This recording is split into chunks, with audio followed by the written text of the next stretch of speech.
Et je suis très heureux d'accueillir aujourd'hui Jean-Marie Guéhenno, que j'ai connu il y a bien longtemps, lorsqu'il était conseiller culturel à New York, au milieu des années 1980.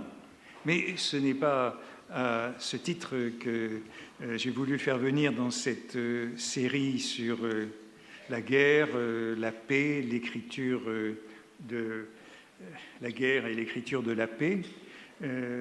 C'est en raison des fonctions qu'il a occupées longtemps et des missions qu'il effectue toujours. Mais je voudrais d'abord rappeler que c'est un littéraire à l'origine, et je crois qu'il va en parler un peu, je l'imagine. Et il me confiait là dans les coulisses qu'il avait déposé un sujet de thèse sur Chateaubriand. Et bon, peut-être que maintenant il peut écrire cette thèse ou quelque chose sur Chateaubriand. Mais comme après l'école normale supérieure, il est passé par l'ENA, il a suivi une carrière qui l'a mené à des responsabilités importantes, notamment dans les années 1980 au Centre d'analyse et de prévision du ministère des Affaires étrangères, et puis surtout dans les années 2000 comme secrétaire général adjoint aux opérations de maintien de la paix de l'ONU. Donc de 2000 à 2008, il avait ses responsabilités auprès de Kofi Annan, qui à l'époque était le secrétaire général. Et donc il a beaucoup écrit, mais surtout beaucoup œuvré dans le cadre de ses missions de l'ONU pour sauvegarder la paix. Depuis 2008, il a eu d'autres responsabilités. Jusqu'à une date récente, jusqu'au 31 décembre, il était président directeur général de l'International Crisis Group, mais il vient de me dire que c'est terminé depuis donc 30 jours. Et bien sûr, il a beaucoup d'autres missions aujourd'hui qui lui sont encore confiées par l'ONU. Bon, je suis donc très heureux de l'accueillir. Il a une grande expérience de ce qu'il a appelé dans le titre qu'il nous a donné pour aujourd'hui, du brouillard de la guerre au brouillard de la paix, la guerre au XXIe siècle. Et vous avez donc la parole pour commencer, et puis nous allons peu à peu dialoguer, je l'espère. Merci, je suis très honoré de parler ici au Collège de France à votre séminaire. En vous écoutant tout à l'heure, je commençais à regretter d'avoir bifurqué vers le monde de l'action et du pouvoir plutôt que celui de la pensée et de l'écriture. J'ai souvent pensé à la division tripartite que faisait votre illustre confrère Dumézil entre le prêtre, le guerrier et puis l'homme de commerce, en pensant que si on l'élargissait, au fond, ça définit bien les trois ambitions qu'on peut avoir dans une vie, celle de penser, de créer, de réfléchir, celle d'être un homme de pouvoir ou celle d'être un homme qui fabrique et qui vend. Et moi, j'ai oscillé entre les deux premières. J'avais un père qui a été un homme de pensée, mais dont la pensée était nourrie par une expérience personnelle très forte, de la misère d'abord, et puis de la Première Guerre mondiale ensuite. Moi, je suis né avec, si je puis dire, une cuillère d'argent, enfin au sens intellectuel, dans la bouche, et donc je n'avais pas la possibilité, j'avais le sentiment qu'il fallait ouvrir un peu les fenêtres, en quelque sorte, et sortir d'un milieu purement intellectuel pour me frotter un peu à la réalité d'un monde brutal, sortir de la conversation avec les anciens dont parle Machiavel, pour avoir un peu l'oxygène de l'action. Et donc c'est ce que j'ai fait. J'ai voulu être un peu prêtre et un peu guerrier, et un guerrier de la paix. Même Guéhenno, il paraît que l'étymologie veut dire guerrier, en réalité, en vieux viking, d'après ce qu'on m'a dit. J'ai donc cherché, un peu naïvement, la possibilité de changer le monde par l'action, à défaut de le changer par les idées. Vous avez rappelé mon expérience à la tête du Centre d'analyse et de prévision. J'y suis arrivé en 1989, quelques mois avant la chute du mur de Berlin. Ma première mission, ça a été d'aller voir Lech Walesa à Gdansk. Et quand je repense à cette période, à la recomposition qui a eu lieu avec l'effondrement de l'URSS, je crois que c'est la grande occasion manquée, au fond, de la génération à laquelle j'appartiens. C'est-à-dire que nous avons fait tout à moitié, la réforme des institutions européennes, la réconciliation avec la Russie, le règlement de la question de Palestine, et aujourd'hui nous payons pour cet inachèvement, au fond, des années 90. Et j'ai eu une seconde... À l'époque, j'ai senti un peu le triomphalisme vaniteux de l'après-guerre froide, qui me semblait malvenu. C'est pour ça que j'ai publié un petit bouquin à l'époque, avec un titre un peu provocateur, qu'on peut en avoir quand on est encore jeune. Il s'appelait « La fin de la démocratie », en me disant comment je passerais par les idées si je n'avais pas pu vraiment changer les choses sur le plan politique. Puis j'ai eu une seconde chance qui s'est présentée à moi quelques années plus tard, en 2000, quand Kofi Annan m'a effectivement demandé de diriger les opérations de maintien de la paix de l'ONU. Et je suis arrivé à un moment crucial pour l'ONU, pour les opérations de maintien de la paix, parce qu'il y avait eu l'euphorie de la fin de la guerre froide était sérieusement entamée, mais elle n'était pas détruite. Il y avait eu les triples désastres de la Yougoslavie, de la Somalie, du génocide rwandais, mais malgré ces désastres, la décennie qui commence en l'an 2000 est une décennie qui est encore marquée par la confiance et l'optimisme. Et quand on regarde la manière dont on voit les choses aujourd'hui et quand on les voyait il y a 18 ans, vraiment il y a un abîme. Il y avait encore une confiance dans la capacité de ce qu'on appelait encore sans embarras la communauté internationale à intervenir dans la vie des autres et à la changer en mieux. Et cette distance entre ceux qui agissent et ceux sur lesquels on agit, c'est quelque chose sur lequel j'ai pas mal réfléchi et j'y reviendrai peut-être tout à l'heure. Et donc pendant 8 ans, j'ai dirigé les opérations de maintien de la paix de l'ONU. Je crois que personne n'est resté aussi longtemps dans ce poste, c'était sans doute un peu trop d'obstination de ma part. Et au fond, la croissance des opérations de maintien de la paix pendant cette période a reflété l'optimisme de l'époque, puisque quand je suis arrivé, elles étaient quelques dizaines de milliers, les casques bleus étaient quelques dizaines de milliers, et quand je suis parti, ils étaient plus de 100 000, et ils se maintiennent encore aujourd'hui à un niveau qui doit être de cet ordre. Je devrais peut-être dire quelques mots du maintien de la paix, parce que c'est l'activité de l'ONU qui est à la fois la plus visible et la plus mal comprise.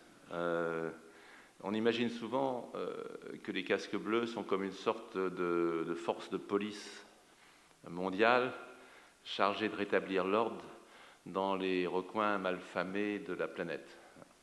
Et c'est une comparaison qui n'a en réalité aucun sens, car il n'y a pas une seule mission de maintien de la paix où le rapport du nombre de casques bleus à la population approche même de loin le rapport du nombre de policiers à la population dans les pays en paix, où pourtant, par construction, on peut penser que les besoins du maintien de l'ordre sont a priori moindres. Ils sont moindres que dans un pays où on vient de s'étriper dans une guerre civile.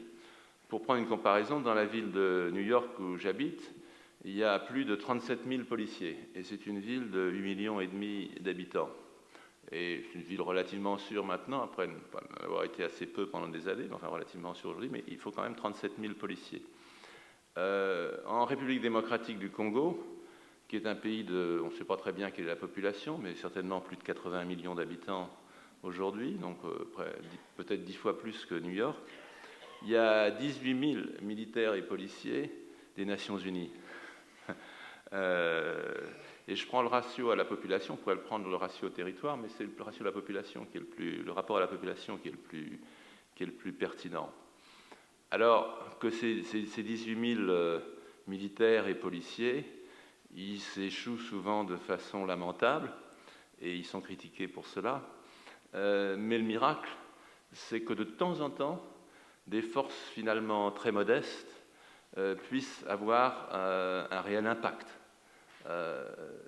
Et j'insiste là-dessus parce que dans le maintien de la paix, finalement, on voit d'abord le matériel, on voit les troupes, on voit ce qui est concret, ce qu'on peut toucher.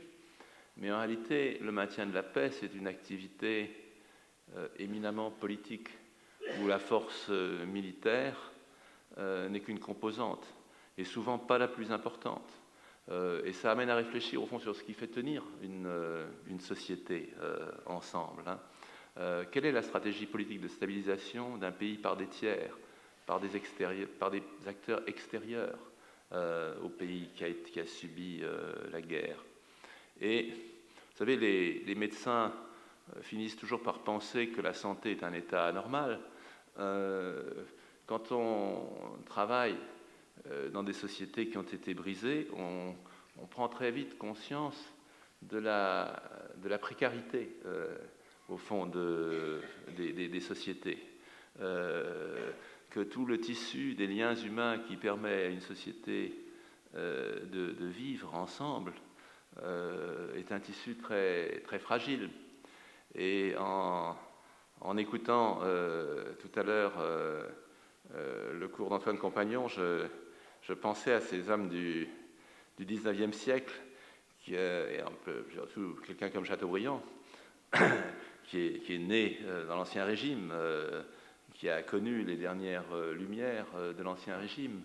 Au fond, cet immense traumatisme de la Révolution française, des guerres de l'Empire, de pratiquement, oui, de 25 années d'instabilité.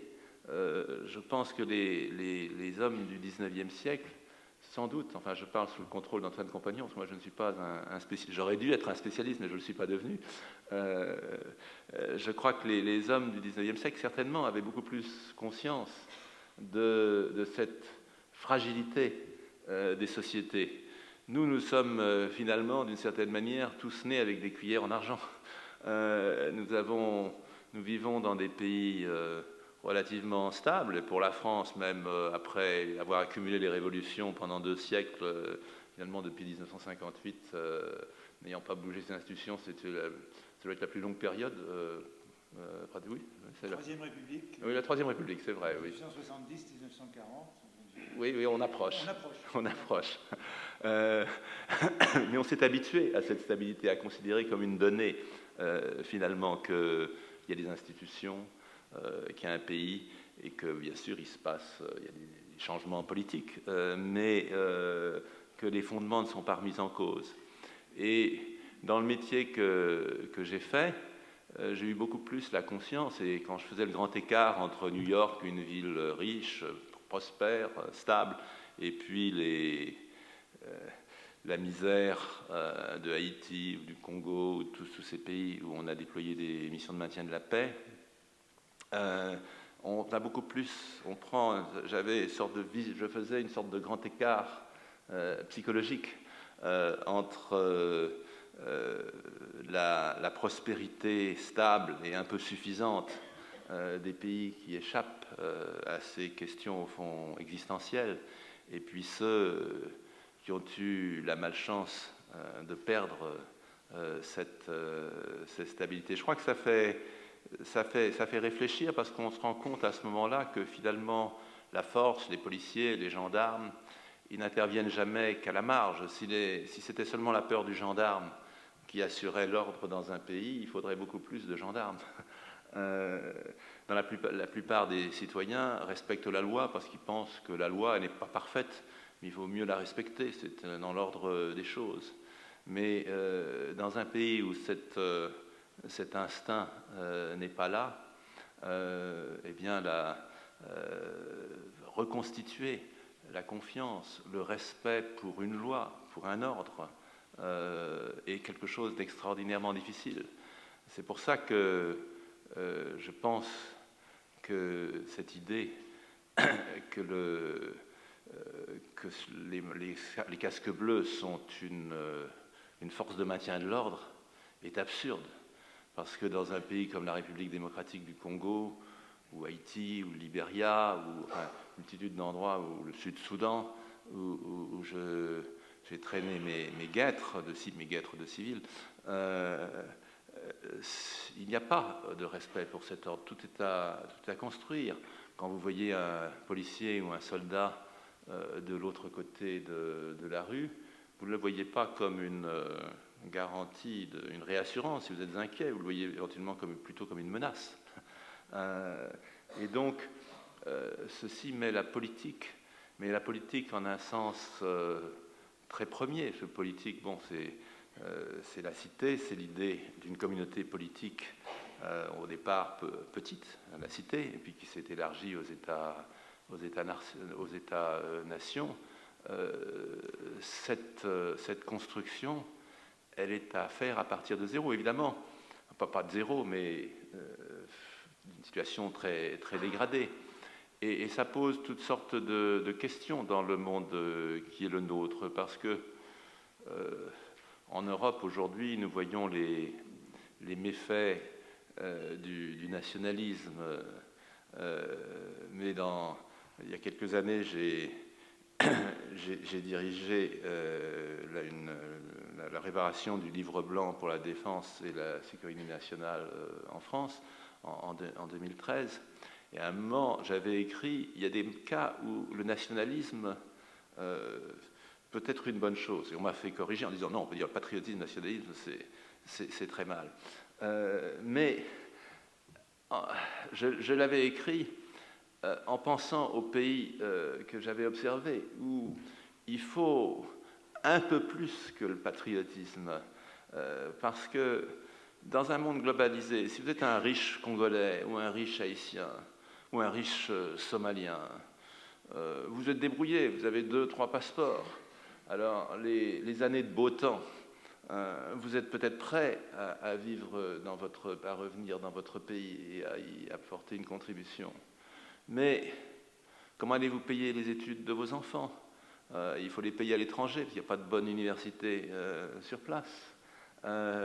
Comment allez-vous assurer l'avenir de votre famille si vous êtes payé à des niveaux qui ne permettraient même pas de payer un mois de scolarité dans une université américaine, et vous n'auriez pas le visa pour venir en Europe, éventuellement. Et donc, si vous n'avez pas chevillé au corps l'idée que votre pays est ce qui compte plus que toute autre chose, c'est très difficile. Et tous ces pays dont je me suis occupé, ils sont un peu dans cette situation-là. Alors, je concède que le mot nationalisme était sans doute un mot trop fort, mais néanmoins, on voit bien que la nécessité dans ces pays de créer une volonté commune de réussite qui souvent n'y est pas, surtout dans un moment historique où c'est l'individu qui triomphe beaucoup plus que le collectif. Alors, on se plaint dans nos pays de cela, mais il y a toutes sortes de forces de rappel qui permettent de trouver un équilibre entre l'ambition individuelle et l'ambition collective. Et ça, au fond, c'est un thème assez proche des discussions sur le XIXe siècle. On se plaint de cela, mais dans des pays où les fondations se sont effritées, ou n'ont jamais existé, parce que la légitimité de la lutte contre le colonisateur, par exemple, s'est dissipée après des décennies. On ne peut plus simplement arguer de cette lutte. Mugabe au Zimbabwe, c'était longtemps que sa légitimité comme symbole de la lutte contre le colonisateur, elle s'était un peu usée. Kabila, lui, il est d'une autre génération. En République démocratique du Congo, il ne peut pas se targuer d'avoir s'être battu pour l'indépendance du Congo contre les Belges depuis les années 60. C'est pas Patrice Lumumba. Donc, tous ces pays n'ont pas les fondements de la légitimité ne sont pas là. Et l'expérience de nos propres pays la légitimité des pays européens, elle s'est construite par la guerre pendant des siècles. Et donc ce que nous prenons comme un acquis, on ne peut pas souhaiter la répétition de cette histoire ensanglantée aux pays en développement qu'on qualifie de façon un peu hautaine de pays fragiles.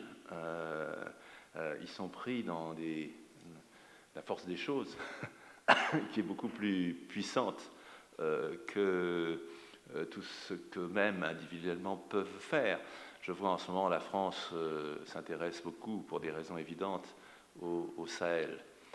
Et on voit bien que d'un côté, tous ces pays où les frontières sont vraiment des lignes dans le sable, au sens propre, doivent coopérer ensemble s'ils veulent régler les problèmes qui les affectent.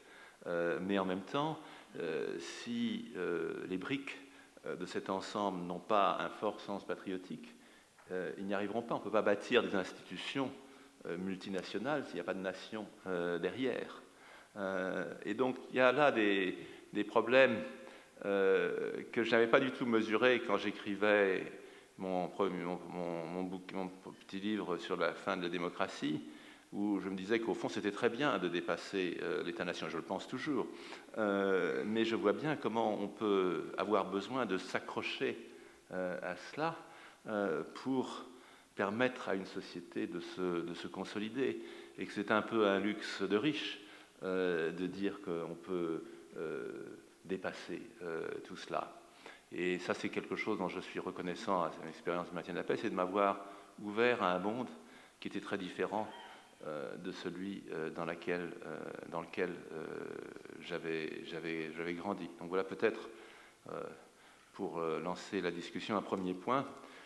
Un deuxième point sur lequel je devrais peut-être parler, c'est mon regard sur la guerre et les responsabilités que j'ai eues dans le commandement. Je ne suis pas un militaire, mais les militaires obéissent aux civils, et dans le maintien de la paix, j'avais un conseiller militaire, mais en fin de compte, j'étais le responsable ultime.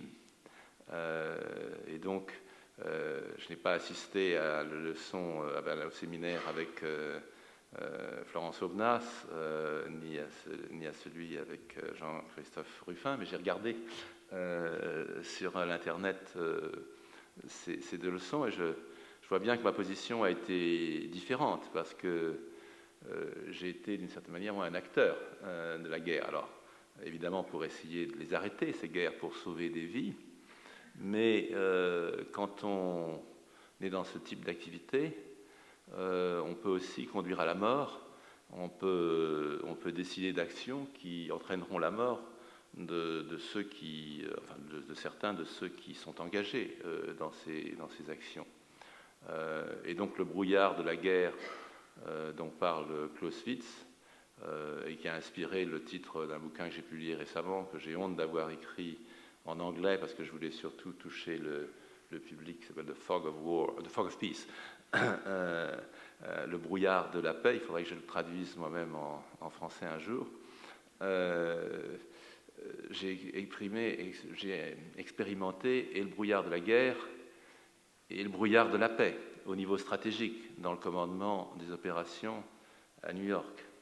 Et je vous parlais tout à l'heure du grand écart, au fond, que je faisais entre New York, avec la vie à New York, et puis aussi les calculs diplomatiques, le jeu entre nations qui se joue au Conseil de sécurité, où on est dans un ordre extraordinairement traditionnel, un ordre interétatique. L'ONU, c'est une organisation d'État, c'est pas une ONG. C'est une organisation qui vit sur la légitimité des États, et le Conseil de sécurité est l'essence de cette logique interétatique.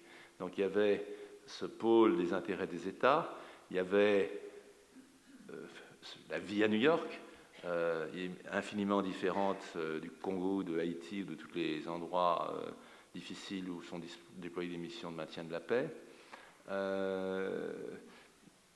Comment réconcilier ces trois pôles et comment assurer le commandement?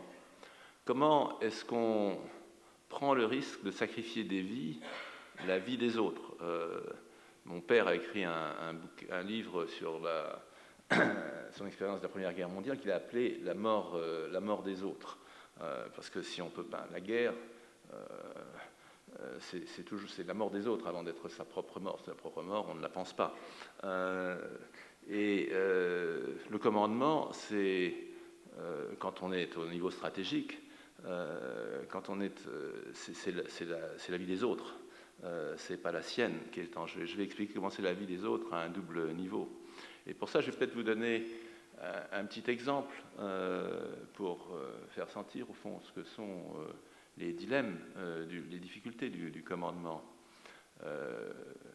Le Kosovo arrivait dans une phase un peu critique de son processus d'indépendance au printemps 2008, et la situation était politiquement bloquée. Elle était bloquée parce qu'il y avait des pays comme les États-Unis, la Grande-Bretagne, l'Allemagne, qui voulaient faire passer en quelque sorte l'indépendance du Kosovo en force, au risque d'une impasse complète au Conseil de sécurité, où la Russie était évidemment déterminée à bloquer, et au risque aussi d'une scission sanglante du Kosovo, parce qu'il se trouve qu'au Kosovo, il y a des enclaves, certes, mais il y a aussi au nord du Kosovo, au nord de la ville de Mitrovica, séparée par une rivière, il y a une partie du Kosovo qui est nettement serbe, avec quelques Albanais dans cette partie, mais enfin essentiellement serbe, et qui est contiguë avec la Serbie. Donc, c'est plus facile de rejoindre la Serbie quand on est contigu avec elle que si on est dans des enclaves. Et donc, les Serbes du nord Kosovo, Mitrovica et la zone qui se trouve au nord, étaient également déterminés dans leur opposition. Nous avons réfléchi aux Nations Unies à cette situation, et pensant au cardinal de Retz, j'étais convaincu que l'ambiguïté était dans la situation qui prévalait la meilleure option, parce qu'elle préservait l'avenir. Et donc, je disais à la mission, temporiser. Les Serbes avaient occupé le tribunal à Mitrovica, des choses comme ça. J'ai temporisé, parce que si on emploie la manière forte, on va avoir des incidents difficiles. Et ceci déplaisait profondément aux pays qui voulaient pousser rapidement. Pour ça, je parle du pôle du Conseil de sécurité par rapport aux réalités du terrain. Et donc, finalement, parce qu'on m'accusait de micro-gérer, en quelque sorte, cette mission, j'ai dit aux responsables de la mission, représentant spécial du secrétaire général, comme on dit dans le jargon des Nations Unies, je lui ai dit, écoutez, moi, je pense que vous feriez mieux de temporiser, mais vous êtes sur le terrain, c'est à vous de décider. Et donc, vous prendrez vos responsabilités. Ce qui fut immédiatement fait, parce que c'est ce qu'il attendait, c'est pour ça que j'avais eu des pressions sur moi. Et donc, une opération a été lancée le lendemain à Mitrovica, et un pauvre policier de l'ONU a été tué par un sniper, par balle, et il est apparu très clairement que si on continuait dans cette voie, ce ne serait pas un, ce serait beaucoup plus. Et donc les pays qui poussaient à la manière forte, du coup, ont réduit leurs ambitions, et l'ambiguïté a été tolérée. Et je crois rétrospectivement, 10 ans plus tard, je pense que c'est une bonne chose, parce qu'aujourd'hui, le Kosovo, ce n'est pas le pays le plus prospère d'Europe, mais enfin, l'ONU en réalité, n'est plus qu'une coquille vide au Kosovo. La Russie a toléré ce qui se passait. Il n'y a pas eu de scission formelle du Kosovo. Beaucoup de problèmes qui ne sont pas réglés, mais on est dans l'ambiguïté, on n'insulte pas l'avenir. En même temps, je ne peux m'empêcher de penser à... jamais vu la famille de celui qui a été tué, mais évidemment, je ne peux pas m'empêcher de penser qu'il y a un homme qui est mort, dont la mort aurait pu être évitée. C'est une démonstration qui a été faite des limites de la force, des dangers de la force dans cette situation particulière, et qui aurait pu être évitée. Et ça, c'est dans le commandement, c'est quelque chose dont on doit auxquels on doit faire face. J'écoutais il y a quelques mois une interview du chef d'état-major actuel des armées françaises. Alors lui, il a été capitaine. Il a repris, je crois que c'est une infanterie de marine, enfin peu importe, avec sa section, un pont pendant la guerre de Bosnie. Il a eu un ou deux camarades qui ont été tués, et lui-même, à ce moment-là, prenait un risque personnel. Il était avec ses hommes. Moi, j'étais à New York. Mon risque, c'était de me faire écraser par un autobus à New York. J'étais en parfaite sécurité. C'est pas la même chose. Et de ce point de vue, je crois qu'il faut voir une deuxième dimension de cette distance, au fond. C'est que le brouillard que je viens d'évoquer, celui au fond qui empêche de voir toutes les données d'une situation tactique, de voir les implications d'un ordre ou d'une absence d'ordre en l'occurrence, ce n'est pas le plus opaque. Au fond, ça, c'est ce brouillard, c'est celui de Fabrice sur le champ de bataille de Waterloo. On est pris dans la confusion de quelque chose qui vous dépasse. Et c'est un brouillard que la technologie moderne a tendance à dissiper. Je suis sûr que vous avez tous vu la photographie où on voyait le président Obama regardant en direct l'assaut contre Bin Laden. Et ça, c'est quelque chose de très dangereux, parce que ça veut dire que les stratèges, les grands chefs stratégiques s'imaginent que maintenant ils sont sur le terrain comme si c'était le capitaine qui prend d'assaut le pont. Mais il leur manque c'est pas la même chose. Ils ont l'illusion de cela, mais eux, ils ne risquent pas de recevoir une balle dans un bureau de la Maison-Blanche ou du état-major des armées à Paris ou de l'Élysée. Et donc aujourd'hui, on voit bien, et ça je l'ai vu, alors les Nations Unies sont moins bien équipées, alors on voit pas, il n'y a pas ce genre de situation, elles sont en retard.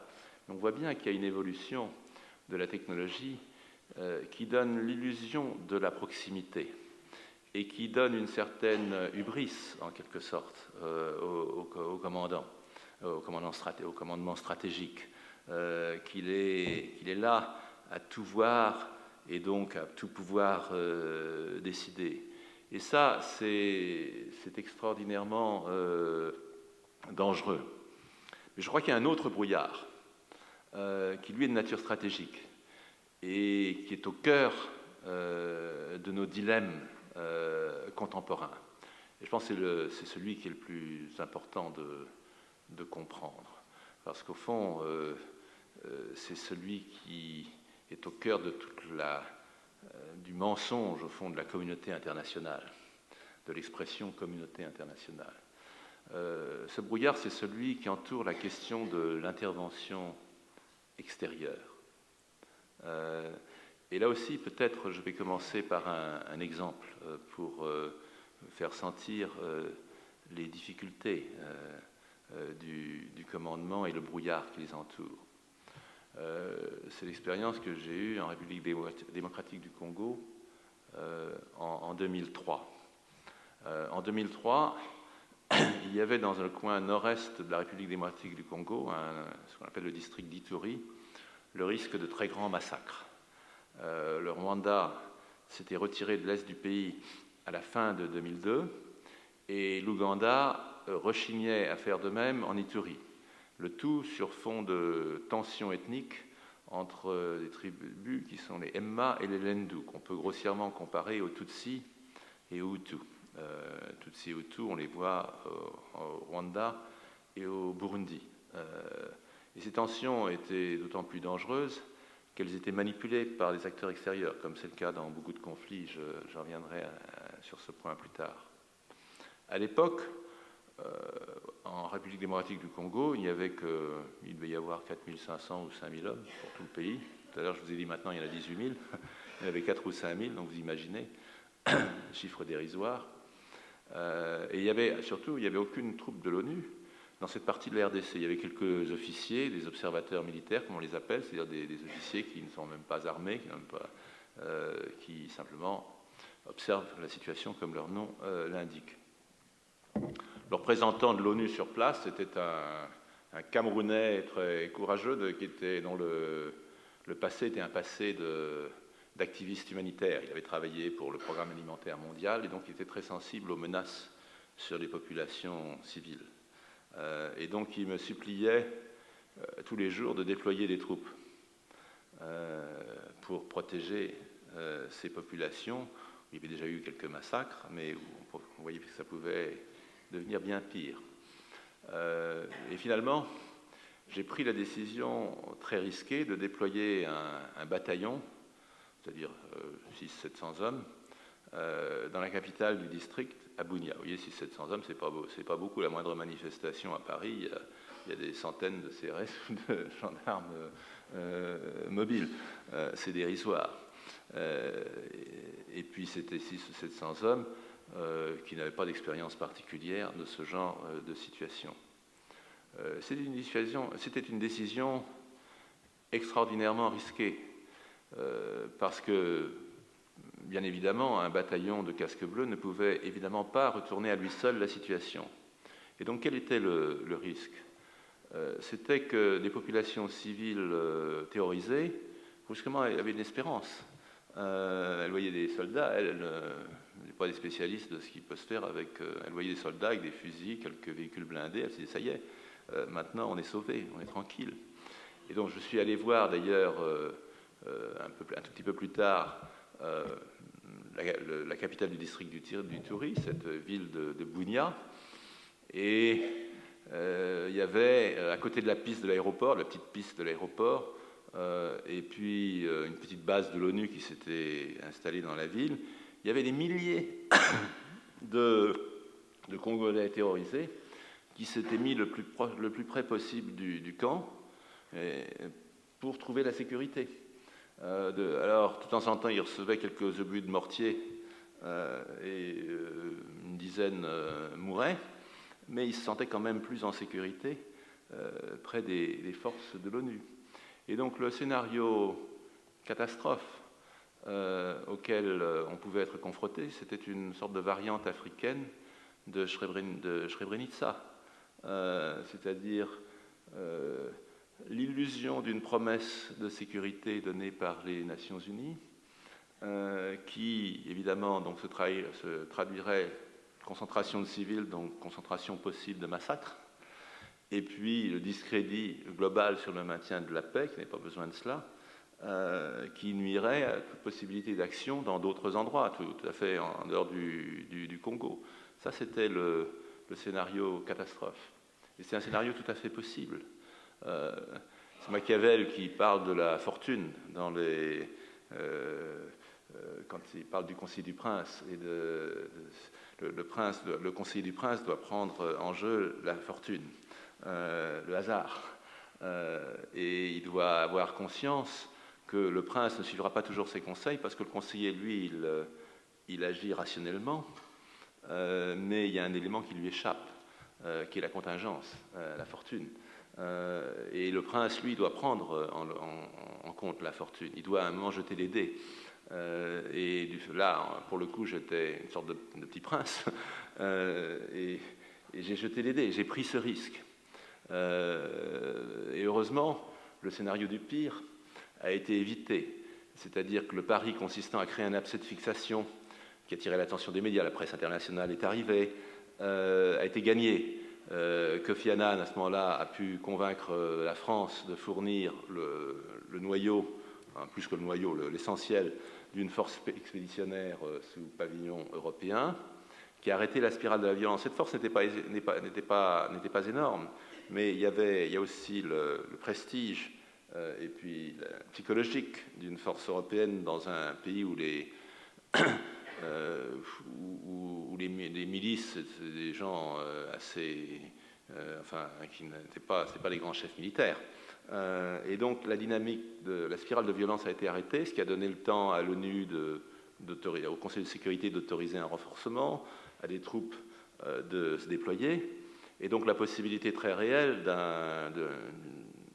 peut-être d'un génocide dans ce recoin du Congo a été évitée. Donc c'est une histoire qui se termine d'une certaine façon bien.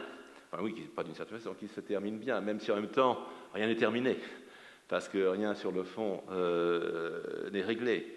La satisfaction d'avoir probablement sauvé pas mal de vies humaines, mais en même temps, les problèmes de la République démocratique du Congo, aujourd'hui, ils sont toujours là. Et la possibilité de grande violence dans la situation présente du Congo, bon, sur laquelle on pourrait s'étendre, mais enfin, c'est un autre sujet, elle est toujours là. Mais à un moment donné, on a sauvé des vies en jouant avec la fortune, avec des risques considérables.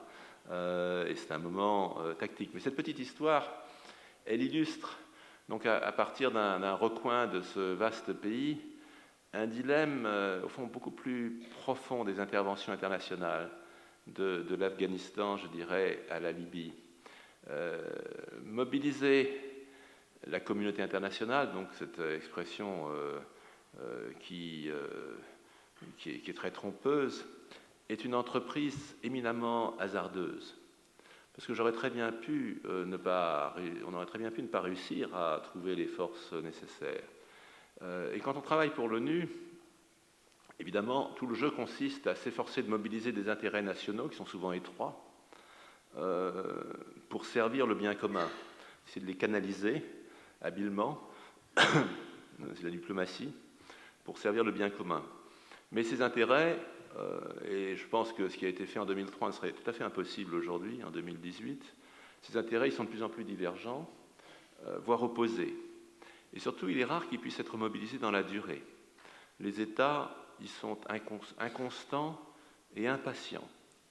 Et donc, le point sur lequel je voudrais insister, c'est qu'il y a un vrai aléa moral à intervenir dans la vie des autres sans avoir à subir les conséquences de ces actes. Et là, je ne parle pas seulement du commandant au niveau stratégique qui ne risque pas sa vie en prenant un pont en Bosnie, mais de façon plus générale. Vous vous lancez en Afghanistan, vous vous lancez en Libye, ça n'est pas votre vie demain qui sera engagée. Et donc, si l'affaire tourne mal ou si on se lasse, parce que bâtir, je reviens à ce que je disais tout à l'heure, essayer de consolider un pays, ça ne se fait pas en 8 jours, ni même en 1 an, ni même en 8 ans. Le rythme de la politique internationale n'est pas ce rythme-là. Et donc, il y a une sorte de... il y a un profond aléa moral. Et dans le bouquin que j'ai écrit sur le maintien de la paix, The Fog of Peace, je cite un très beau vers de Shakespeare qui sont dans Richard III, sont prononcés par le duc de Gloucester, qui dit « As flies to wanton boys are we to the gods, they kill us for their sport ». On peut traduire comme les mouches victimes de la cruauté gratuite des garçons, nous sommes les victimes des dieux, qui nous tuent pour leur plaisir. Alors, cette citation est un peu excessive, parce que quand nous n'intervenons pas pour tuer pour le plaisir, nous intervenons pour sauver des vies.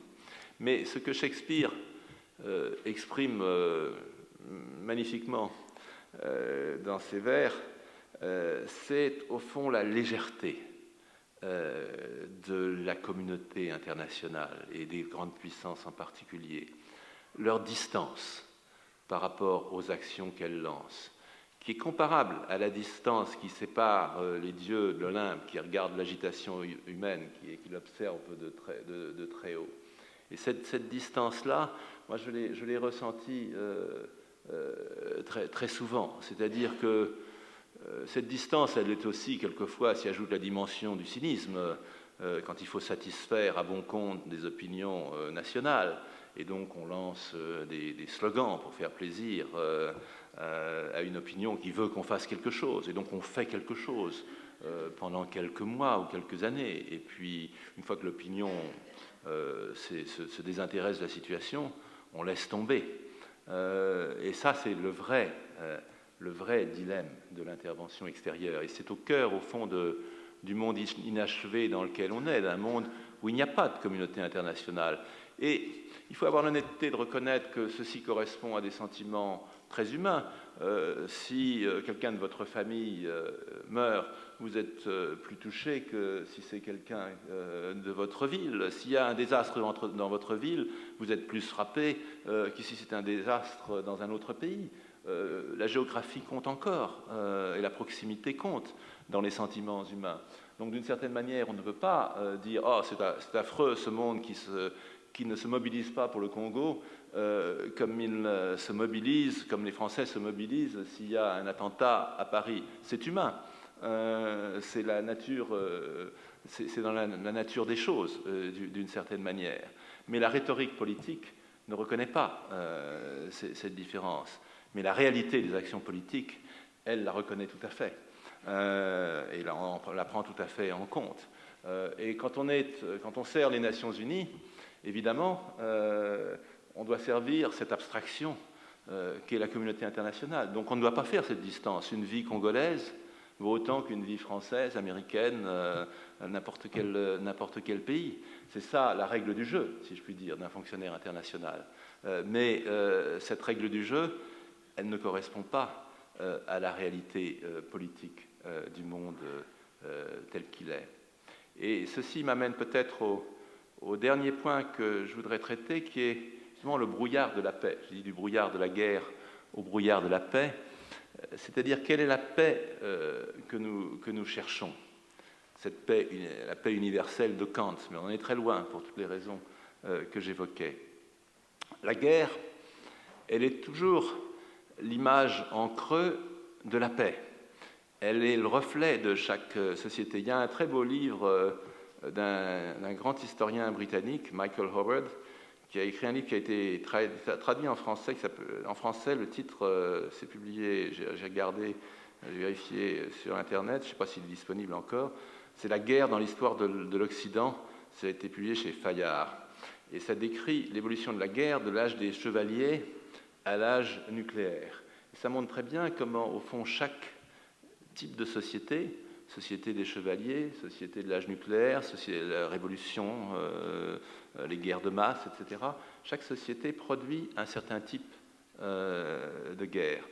Et je pense que maintenant, il faudrait écrire un nouveau chapitre après le chapitre sur l'âge nucléaire. Encore, l'âge nucléaire n'est pas fermé, on le voit avec la Corée, mais il y a un autre chapitre qui s'est ouvert en même temps, qui est la guerre dans l'âge transnational, qui est le nôtre.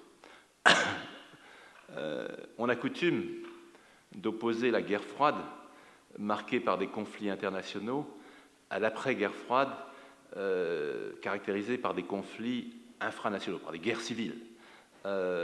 Cette classification a peut-être été pertinente pendant un bref moment. Et elle correspond bien à l'esprit, à l'idéologie qui a inspiré le maintien de la paix depuis 1990,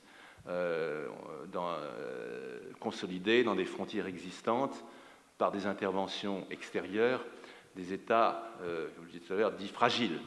Mais elle ne correspond plus du tout, au fond, à une époque où les acteurs nationaux, régionaux, globaux et transnationaux, et j'insiste sur le dernier point, interagissent entre eux. Et donc la violence contemporaine est à l'image de cette confusion. Et cette confusion, elle se reflète dans le langage et la rhétorique politique. Quand on entend des dirigeants politiques qui disent « nous sommes en guerre », comme si un attentat, si barbare soit-il, pouvait se comparer aux destructions de Dresde, de Grozny ou d'Alep. Ça n'a rien à voir. Ce n'est pas du tout le même niveau de violence et d'impact sur une société. Et je crois que, je terminerai là-dessus, je pense qu'il y a 3 changements essentiels qui marquent au fond les conflits contemporains. La redéfinition de ce qu'on pourrait appeler les buts de guerre. Parce que de plus en plus souvent, il ne s'agit pas de conquérir le pouvoir, mais de perpétuer son affaiblissement, de le dissoudre progressivement. Au fond, le but de la guerre n'est plus la paix. Et ça, c'est un changement assez profond. En général, les pays, quand ils déclarent la guerre, ils espéraient la gagner pour avoir une nouvelle paix qui leur serait favorable. Et ce changement exprime, à mon avis, ce qui est la deuxième transformation profonde, c'est-à-dire la crise de la politique, qui a besoin, au fond, de la clarté des États-nations pour fonctionner. Et cette crise de la politique, elle reflète elle-même la disparition de la séparation, enfin, entre crime et politique.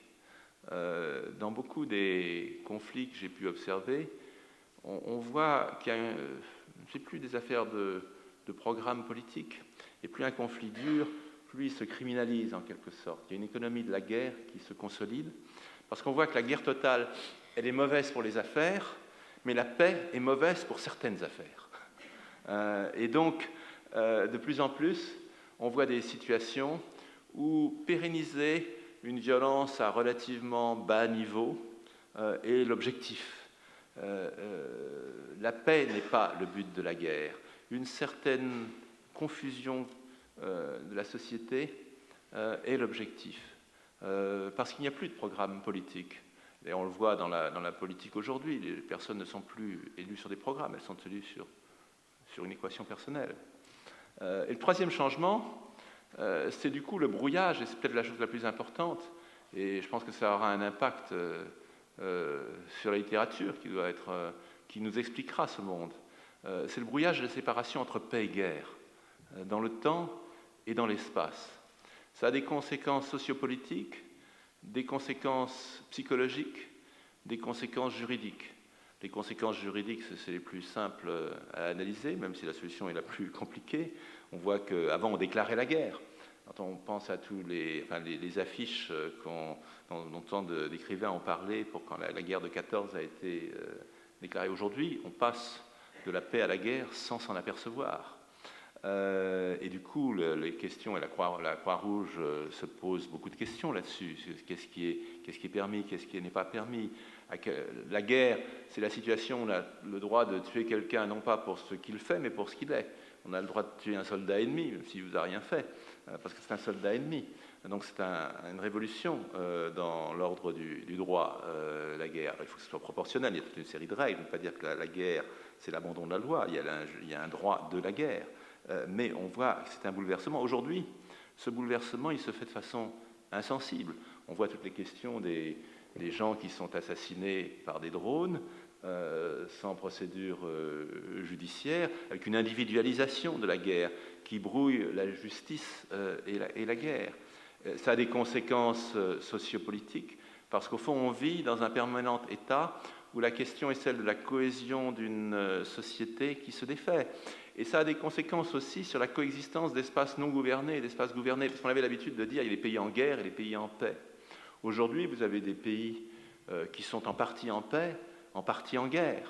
Quand vous allez dans certaines villes d'Amérique centrale, vous êtes dans une situation qu'on pourrait qualifier de guerre, avec des chiffres de victimes qui sont tout à fait comparables aux chiffres de la guerre traditionnelle.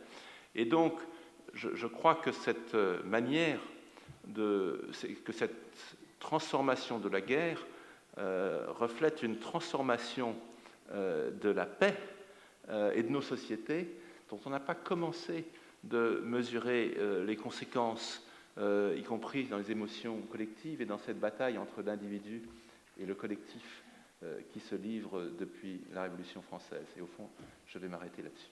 Merci.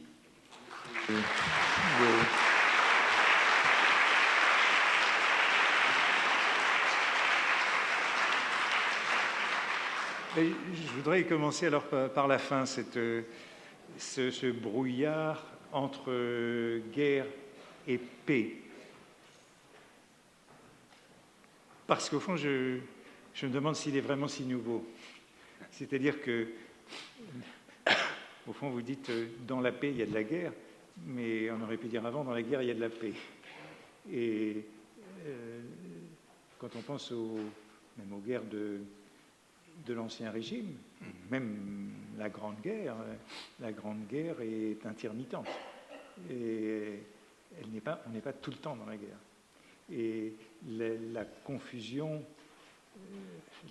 règne aussi dans les guerres classiques, j'ai envie de dire, entre l'état de guerre et l'état de paix. Je crois qu'il y a plus... Enfin, la guerre, comme l'explique Michael Howard, elle a évolué.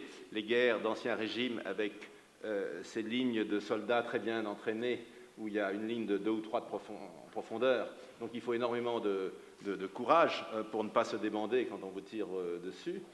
Et dans les armées révolutionnaires, on mettra des colonnes, parce que comme ça, ceux qui sont derrière poussent ceux qui sont devant.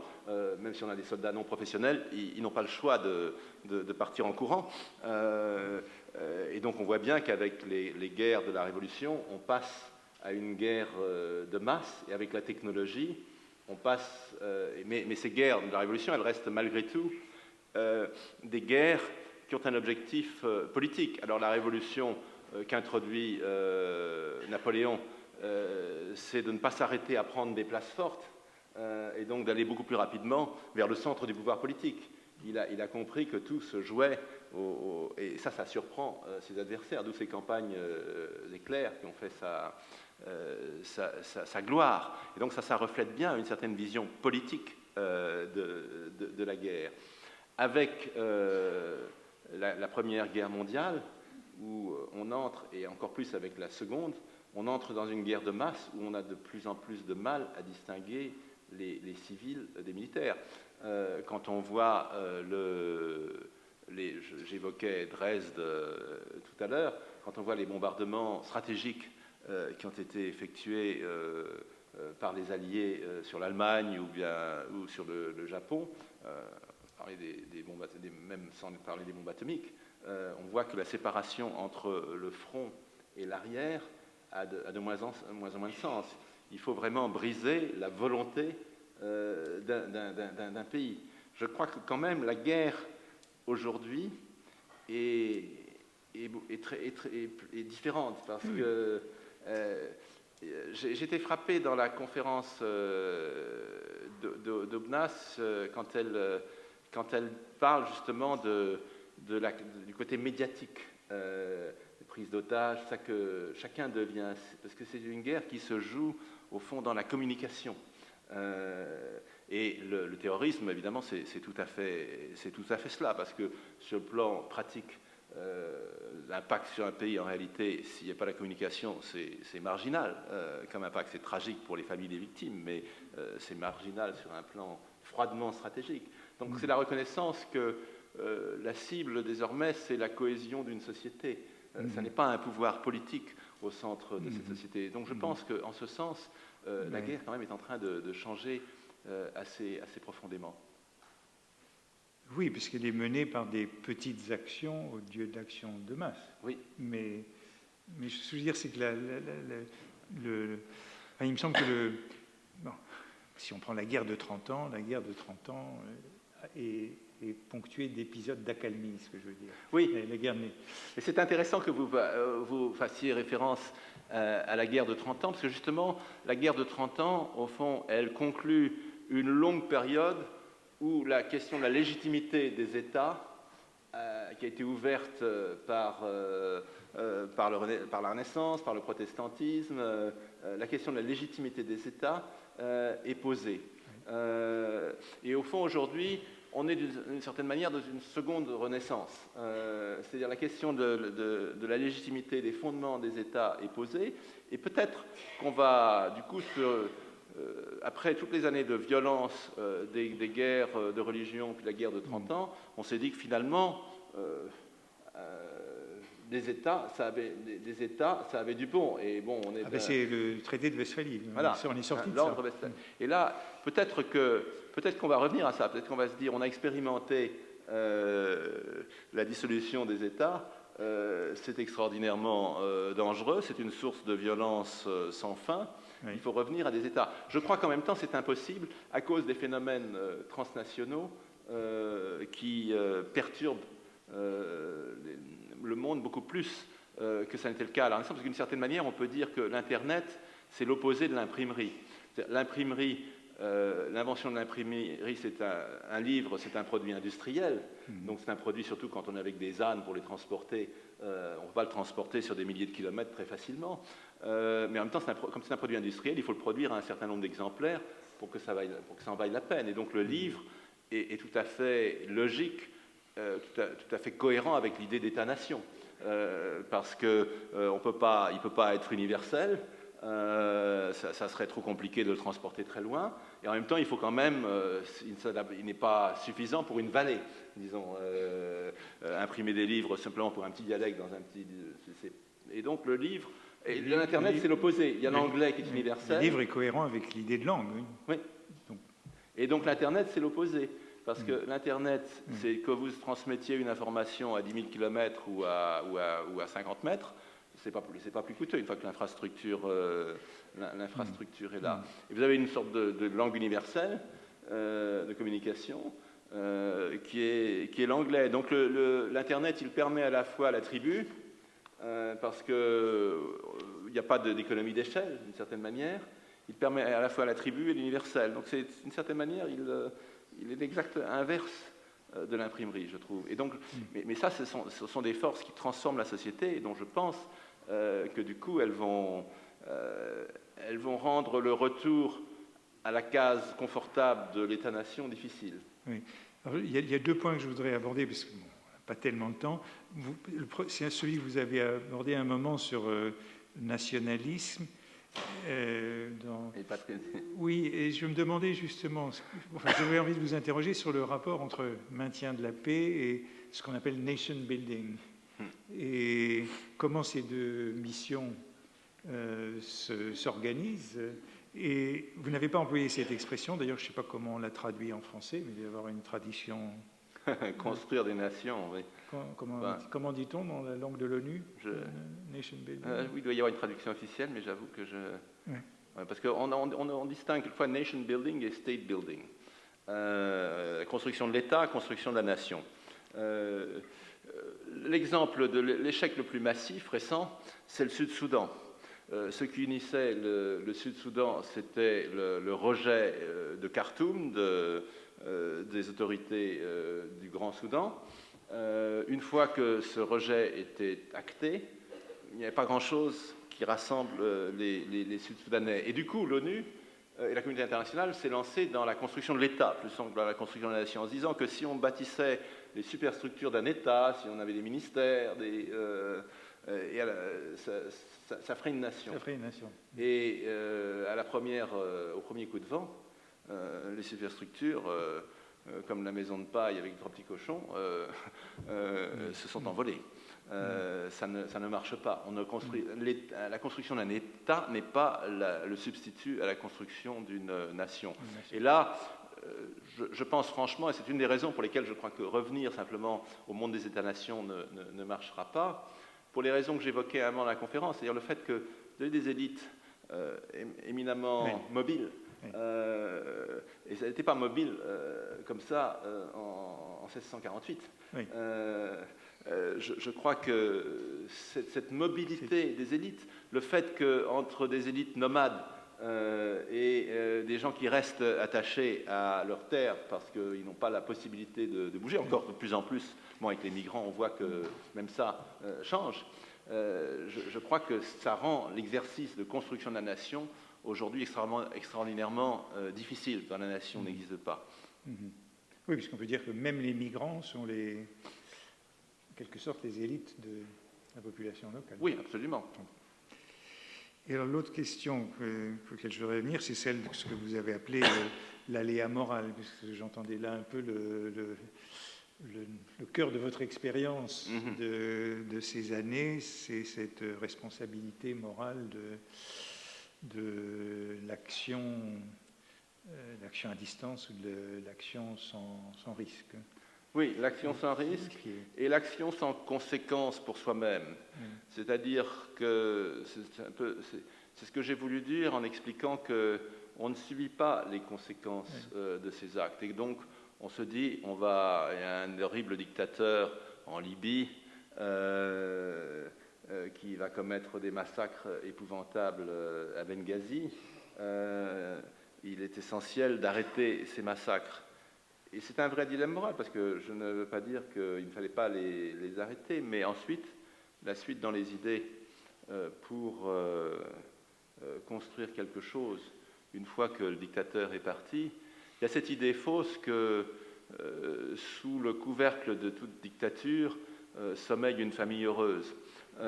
Et qu'en réalité, plus une dictature est épouvantable, plus la famille sous le couvercle est dysfonctionnelle.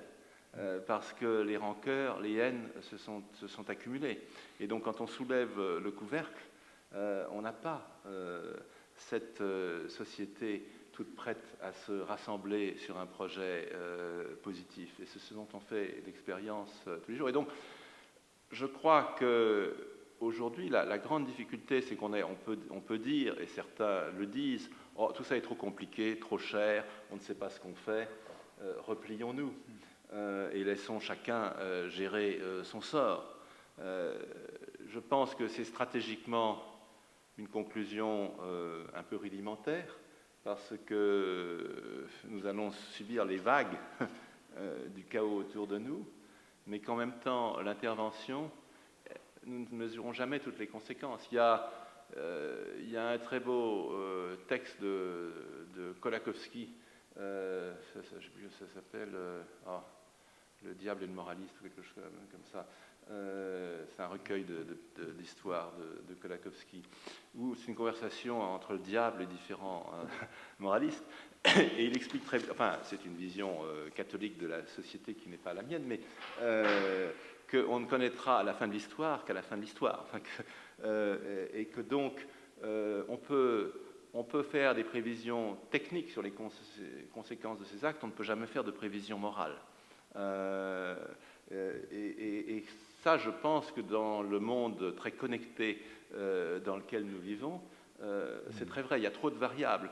Donc quand on se lance dans une action, et plus cette action est forte, plus les conséquences sont imprévisibles, quand on se lance dans une action, on en voit les conséquences à un horizon relativement rapproché, on n'en voit pas les conséquences à un horizon un peu plus lointain. Et donc, on revient un peu à ce que je disais avec Machiavel, il y a un moment où on jette les dés, il y a un moment où il faut accepter le risque de l'action et le risque que peut-être on se trompe. Parce que je ne crois pas que la réponse de dire une sorte de quiétisme, de dire non, tout ça est trop compliqué, je ne touche plus, je ne crois pas que cette réponse soit réaliste non plus. Et je pense que ça, c'est vraiment le dilemme éthique de notre époque. Et c'était en effet déjà celui de Machiavel. Oui. Le prince, c'est celui qui sait profiter de la fortune. Oui, c'est celui qui sait profiter de la fortune. Mais la différence entre Machiavel et le monde de Machiavel et le monde d'aujourd'hui, c'est que Machiavel, le prince de Machiavel jette les dés pour lui, pour sa principauté.